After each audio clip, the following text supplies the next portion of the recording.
Daxili İşlər Nazirliyinin Kiber Cinayətkarlıqla Mübarizə Baş İdarəsinin əməkdaşları tərəfindən sosial şəbəkələrdə kiber təhlükəsizliyin təmin olunması istiqamətində tədbirlər davam etdirilir.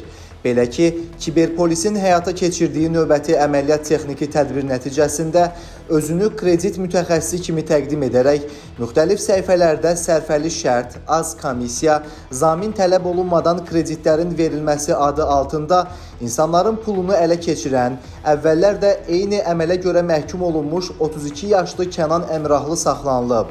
Araşdırmalarla məlum olub ki, Kənan Əmrahlı sosial şəbəkələrdə kampaniya keçirildiyini və güzəştli şərtlərlə kreditlərin verilməsi ilə bağlı elanlar yerləşdirib.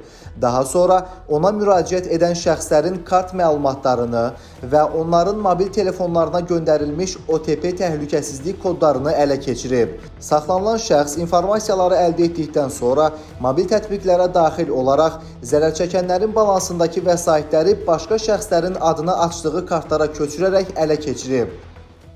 Sosial şəbəkələrdən müxtəlif banklara aid saxta elanlar paylaşaraq bizə yazan müştərilərdən komissiya haqqı istəmişəm və onların 16 rəqəmli kodun və OTP kodun istəmişəm və onların kartlarında olan məbləğləri oğurlamışam. Bu yolla təxminən 200 nəfər yaxın vətəndaşın pullarını oğurlamışam. Faktlarla bağlı cinayət işi başlanılıb. Kənan Əmrahlı barəsində məhkəmənin qərarı ilə həbs qəti imkan tədbiri seçilib. Vətəndaşlara müraciət edərək bildiririk ki, sosial şəbəkələrdə saxta kredit elanları ilə bağlı paylaşımlarla qarşılaşan zaman maksimum dərəcədə ehtiyatlı olsunlar. Sürətli və aşağı faizli kredit imkanı kimi başlıqlı elanlara, bankların adlarını və ya loqolarını təqlid edərək phishing məqsədi ilə göndərilən mesajlara, eləcə də keçidlərə diqqət yetirsinlər.